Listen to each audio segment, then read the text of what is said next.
saludo, esto es Charla con la Historia. Hoy hablaremos sobre los afroparaguayos. Sí, escuchó bien, afroparaguayos. Un grupo étnico que vino en los tiempos de la colonia, forzosamente se radicaron aquí, pero curiosamente pareciese que más allá de los textos referenciales sobre ese periodo de nuestra historia, después fueron borrados de la historia. ¿Qué ocurrió? Eso intentaremos responder.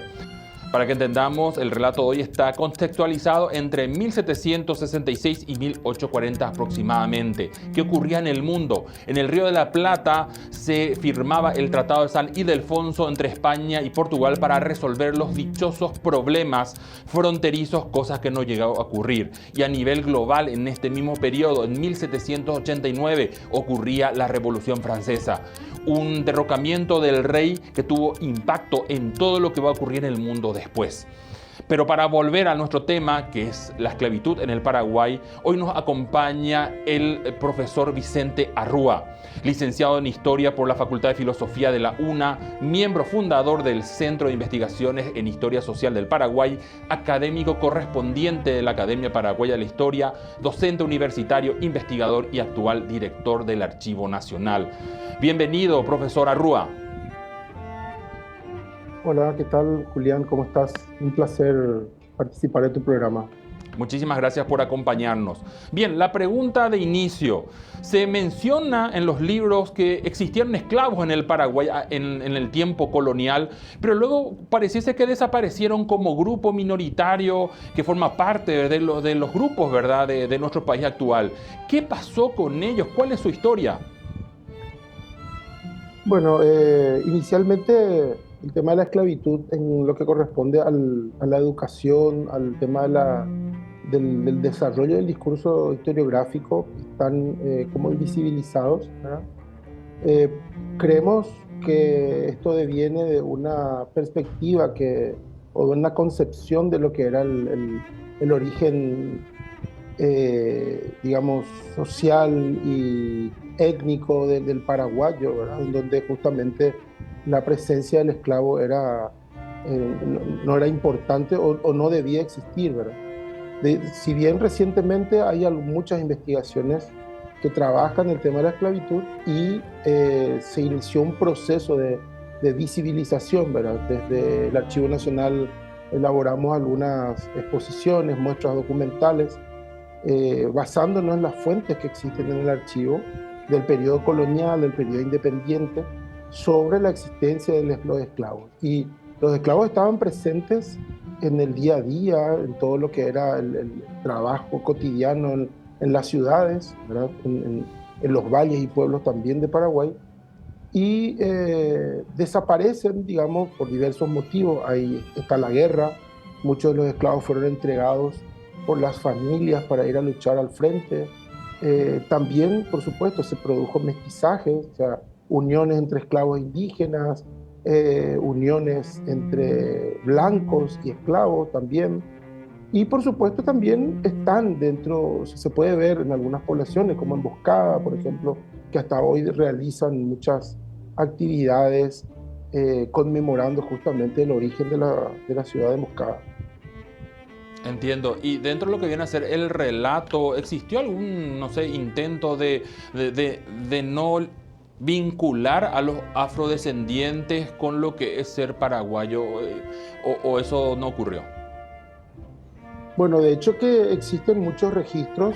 Hay que tener en cuenta que el relato historiográfico se inicia en el siglo XX con los novecentistas, ¿verdad? Varios de ellos plantean, por ejemplo, como dije hace rato, ese origen sociocultural del paraguayo basado únicamente entre la unión hispano-guaraní, ¿verdad? Y la existencia del esclavo se negó, ¿verdad? Por ejemplo, tenemos el caso del álbum gráfico, un material muy interesante que se publicó con motivo del centenario de la independencia en 1911. Justamente Arsenio López de Cruz, que es el que encabeza, digamos, esta publicación, en su introducción se refiere al esclavo, principalmente diciendo que el paraguayo no está manchada su sangre con el pigmento negro. Eh, Creemos que a partir de ahí, y no solamente en estas afirmaciones de López de Cut, sino que también en afirmaciones de otros intelectuales de la época, que justamente se centraban en ese tema del origen sociocultural e incluso racial del paraguayo, y que apuntaban a que la sangre esclava, como le llamaban, la sangre de los afrodescendientes, no existía, ¿verdad? Y es a partir de ahí donde se construye ese discurso. El paraguayo es racialmente, tiene facciones más de europeo, por supuesto que hay un vínculo con el pueblo guaraní, de ahí que tenemos el idioma, esos discursos que nosotros conocemos, ¿verdad? Pero que principalmente se centraba en que el paraguayo tenía una especie de unidad o, digamos, que no había una diversidad racial, ¿verdad? Entonces creemos que a partir de ese momento, en esa construcción que se realiza a inicio del siglo XX, desaparece la figura del afrodescendiente en la historia del Paraguay. Pero desaparece del relato, no es que desaparecen del Paraguay, así, ¿verdad? Claro, no, desaparecen de la historia en el relato en sí, ¿verdad? En lo que sería hablar del pasado, un pasado en donde solamente se contaba al español y al mestizo y al indígena, ¿verdad? Pero, por supuesto, ahí no formaban parte la población afrodescendiente. Incluso recientemente, incluso en los centros educativos, siempre se afirmaba, se enseñaba a los alumnos que la única población afrodescendiente que llega al Paraguay es a través de José Gervasio Artigas, ¿verdad? Y que ellos fueron los únicos esclavos. También hay que tener en cuenta que durante la guerra contra la Triple Alianza, en las publicaciones, en los periódicos de guerra también se hacía mucha mención al tema de los esclavos que formaban parte del ejército brasilero, ¿verdad? Pero eso también era una estrategia, digamos, como para, digamos, minimizar al enemigo. Pero no se puede, no podemos negar la existencia de esos documentos que hoy están en el archivo, que nos muestran justamente la presencia de afrodescendientes en Paraguay ya desde muy temprano en la colonia, desde la llegada de los españoles. Hay registros de esclavos, por ejemplo, propiedad de Álvar Núñez, propiedad de esclavos en la época colonial, en el siglo XVII, XVIII y por supuesto también en el siglo XIX. Hace un ratito habló del tema del mestizaje. Eso quiere decir que los afrodescendientes ya no eran solamente aquellos que realmente eran traídos forzosamente de África, sino que ya eran nacidos aquí e incluso cruces, ¿verdad?, con los indígenas, con los españoles. Esos descendientes que no eran puramente descendientes de africanos, tenían también la condición de esclavos, podían eventualmente ser libres. ¿Cuál era la situación? Bueno, jurídicamente el esclavo podía apuntar a la manumisión y considerarse un liberto, ¿verdad? O sea, un ciudadano, al menos en el periodo colonial, en la primera época independiente, no, siempre iba a tener la carátula de liberto, por ejemplo, una persona que logró su libertad, a quien se le concedió la libertad, y incluso en el tema de los matrimonios, aquí en el archivo tenemos documentos que se conocen como dispensas matrimoniales y se hacían unos controles muy férreos sobre el tema de sangre, ¿verdad? Por ejemplo, una persona, un hombre que deseaba contraer matrimonio, siempre tenía que demostrar su limpieza de sangre y hay casos en que los vecinos, por ejemplo, denunciaban o algún clérigo que, bueno, uno de los novios podía tener sangre esclava en su pasado, ¿verdad? En algunos de sus antecesores. Y eso se controlaba, ¿verdad? Incluso se hablaba, por ejemplo, de que la condición de esclavo se pasaba a través de la mujer. Entonces hay un caso en el archivo muy interesante de un novio, de un hombre que intentaba contraer matrimonio con una mujer y lo denuncian de que él no era blanco de linaje, como iba diciendo en su declaración. que su abuela había sido esclava y también su madre, ¿verdad? Entonces, siendo el padre mestizo, ¿verdad? Y eso no le permitía contraer matrimonio con la novia que sí era blanca, ¿verdad? Entonces, esa dispensa, esas herramientas se utilizaban para ese control. Entonces, podemos decir que en tiempo colonial y también incluso en la época independiente, más que clases sociales, lo que teníamos eran castas. Y uno pertenecía a esa casta por toda su vida, o sea, independientemente a la labor que tenía, que se dedicaba, si ganaba o no dinero, uno pertenecía a esa casta y no podía, no sé, contraer matrimonio con quien quería. Entiendo. A la vuelta de la pausa vamos a estar hablando de una de las personas que forjó la nación desde su inicio. Nos referimos al doctor Francia. Pero una peculiaridad sobre él es que, como en el Paraguay no existía universidades, tuvo que recurrir su familia para que se forme en Córdoba. Y en ese lugar necesitaba sí o sí de la ayuda de esclavos. Y concretamente su papá envía a un jovencito de 10 años, se llamaba Mateo, el esclavito de Francia. A la vuelta de la pausa.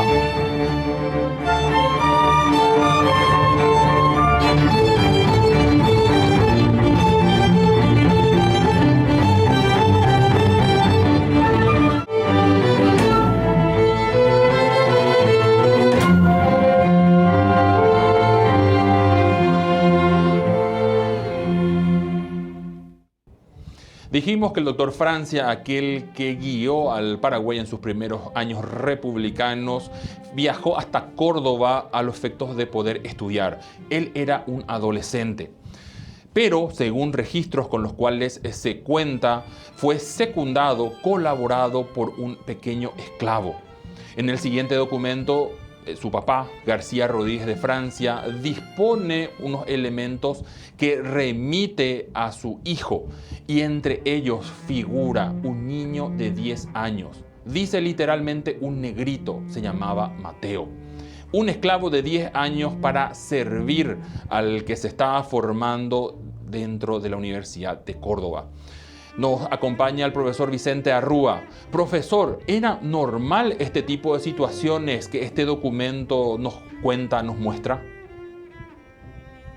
Bueno, de hecho que sí, en el archivo hay registros sobre el uso de esclavos para diversas actividades, pero principalmente hay que tener en cuenta que en el caso de la esclavitud en Paraguay, eh, la mano de obra esclava era utilizada fundamentalmente para el tema de cuestiones domésticas y también, como vemos aquí, va como un asistente de un estudiante en una universidad que en ese entonces digamos, el estudiante estaba, digamos, enclaustrado en esa universidad y tenía que tener la asistencia en lo que conocemos como un bedel, que era la función realmente que estaba cumpliendo este niño, este esclavo de 10 años, de nombre Mateo. Bueno, el documento que estamos mostrando es un documento muy interesante porque nos muestra un montón de cosas, ¿verdad? No solamente el hecho de que un niño esclavizado, ¿verdad? Vaya a convertirse en un asistente de un estudiante en Córdoba, ¿verdad? Nos explica un montón de cosas. Vemos, por ejemplo, que en primer lugar en la tipología documental es de un registro de carga, ¿verdad? Es una guía de una embarcación en donde el padre del futuro dictador de Francia le remitía a su hijo estudiante algunas que otras cosas, ¿verdad? Entre ellas, por ejemplo, hablaba de un retobo de cuero con 11 cajetas de dulce, un tercio de hierba, un mantel, 2 servilletas, ¿verdad? Que era realmente, también vemos un poco ahí la asistencia que le brinda un padre a su hijo que está estudiando, digamos, a una distancia importante, ¿verdad? En el extranjero. Pero lo que aparece ahí, y es lo interesante del documento, de esa lectura entre líneas que se puede hacer de un documento de archivo, es que aparece la figura de un niño, ¿verdad? Y como lo dice bien el documento, un negrito nombrado Mateo, de edad de 10 años, eh, nos da un montón de datos. Primero, los elementos que se suman, que se están remitiendo para uso de este niño, ¿verdad? Por ejemplo, nos dice dónde va a dormir, cuando habla de una hamaca, ¿verdad? No dormiría en una cama, dormiría en una hamaca. Habla también de un volante de pañete, un par de calzones de paño, ¿verdad? Un chupetín de lila y dos camisas, una de lienzo y otra de ruano. Y ahí nos muestra también la diferencia que va a tener este niño esclavizado con otras personas esclavizadas en Asunción al hablar de su vestimenta. O sea, como iba a formar parte de, digamos, del staff de personas que asistían a los estudiantes, este niño tenía que vestirse de manera distinta, por eso es que tenía, por ejemplo, el chupetín de lila, que es un pantalón como lo que nosotros conocemos hoy, achupinado, ¿verdad? Pero era un pantalón, digamos, que llegaba hasta la rodilla, ¿verdad? Luego se ponía unas medias, un zapato, un mocasín, digamos. Y era, evidentemente, Mateo se tenía que vestir de manera distinta a las otras personas también que estaban en su condición, pero en Asunción. Ahí hay que aclarar, como dije hace rato, el tema del uso de estas personas esclavizadas dentro de la sociedad paraguaya, a diferencia de otros lugares. En otras zonas, como en Brasil, por ejemplo, la mano de obra esclava era utilizada para la producción de un excedente, por eso es que trabajaban en las grandes plantaciones, ya sea de caña de azúcar, o de café, o de cacao, ¿verdad? Y por supuesto estaban destinadas a ese tipo de trabajo. Con esto, bueno, también en esa zona habían esclavos que se dedicaban a asistirle a sus amos de manera específica, ¿verdad? Pero en el caso paraguayo, el esclavo prácticamente no está trabajando en las áreas rurales, en la producción o la extracción de algún material, en el caso nuestro, la yerba mate, porque en realidad esos trabajos estaban destinados a los indígenas.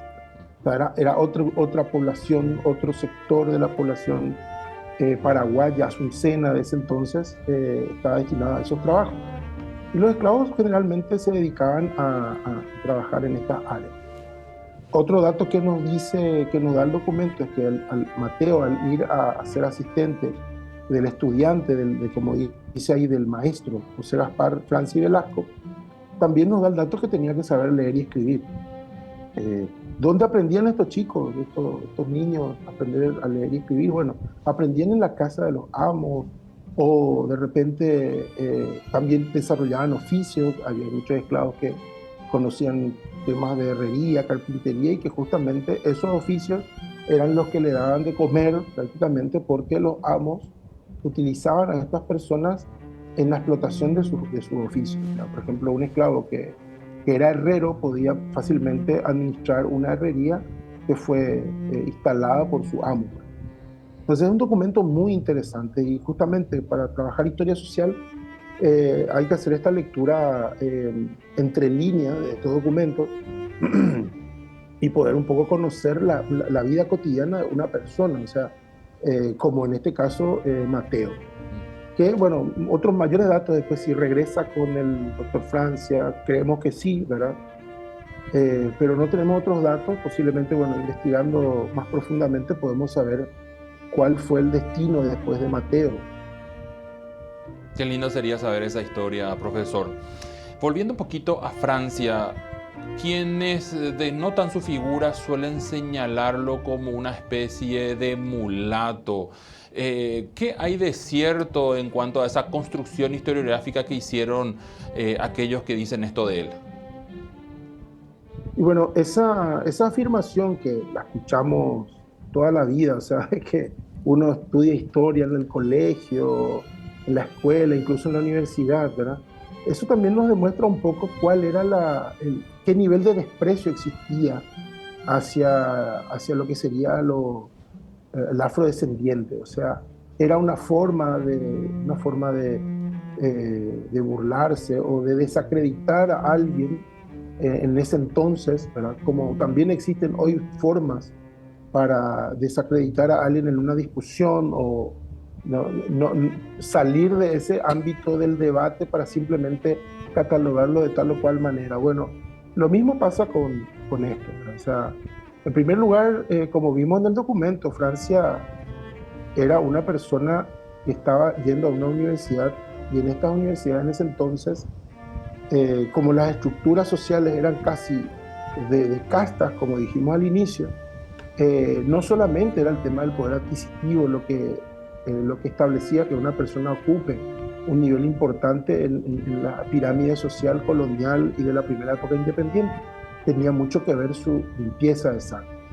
Y considero yo, bueno, Francia formó parte de la universidad, fue estudiante, egresado de esa universidad, ellos hacían controles muy férreos sobre ese tema, el tema de la limpieza de sangre, y también Francia va a formar parte de la estructura administrativa de la colonia, en el cabildo, incluso iba a ser enviado a España como un diputado, y para ello tenía que demostrar todo eso, o sea, la limpieza de sangre de su padre, de su madre.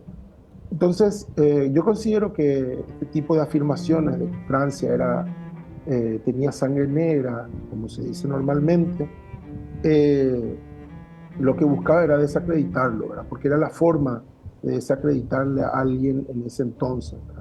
Otra de las cosas que se destacan, rescatan de él, es el hecho de que cuanto más duro fue su gobierno, incluso nacionalizando la iglesia, prohibiendo reuniones, incluso las festividades religiosas, esas procesiones que estaban un poco prohibidas, se rescata, se resalta que él nunca prohibió, por ejemplo, los festejos de San Baltasar, este rey mago que justamente tendría un origen africano.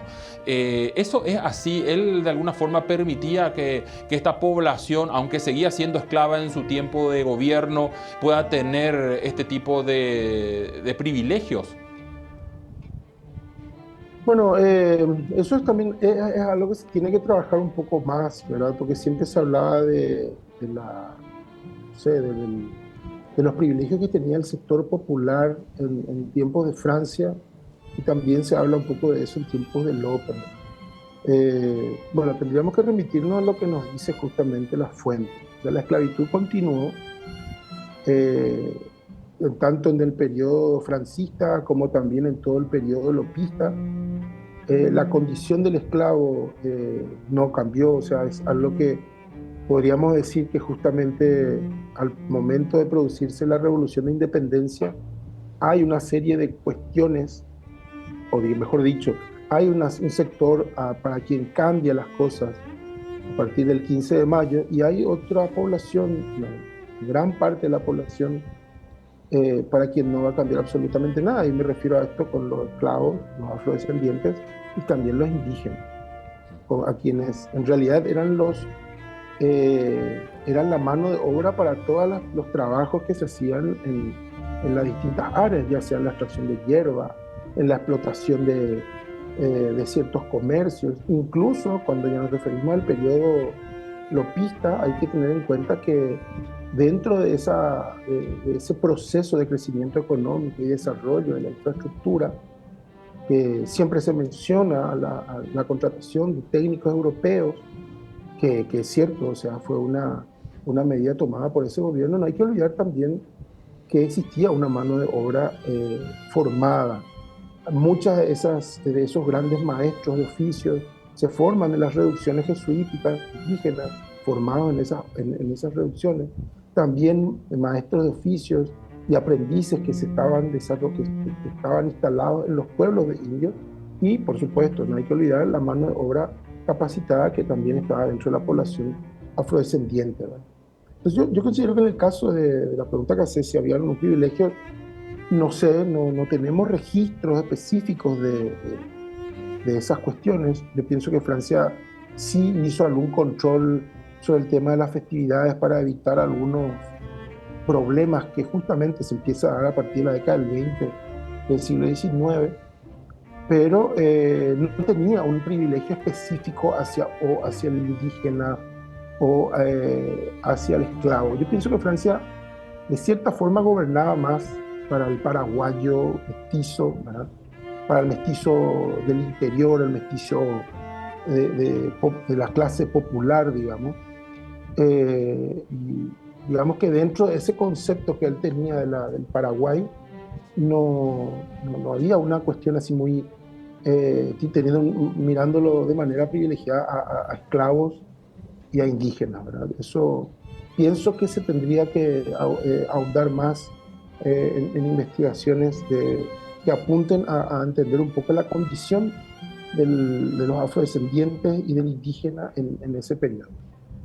Profesor, le queremos invitar en una próxima para seguir justamente ahondando sobre estos detalles que nos arrojó hasta el final, para que pueda ser difundido esta situación que yo creo que está muy poco a veces registrado, no en los documentos, pero sí en los textos de divulgación de historia. Muchísimas gracias, profesor Vicente Arrúa, por acompañarnos.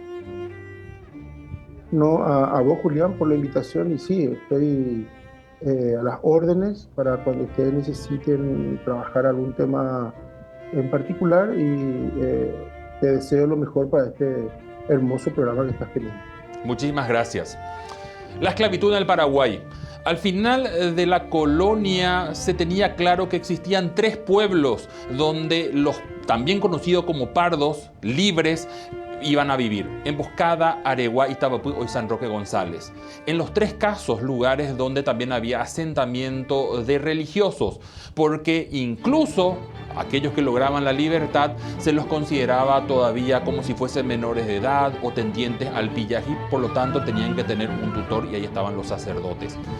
Luego, como hemos visto, de alguna forma un poquito borrados de la historia, pero no de los documentos, lo que hay que rescatar. Esto fue Charla con la Historia y nos vemos en 7 días.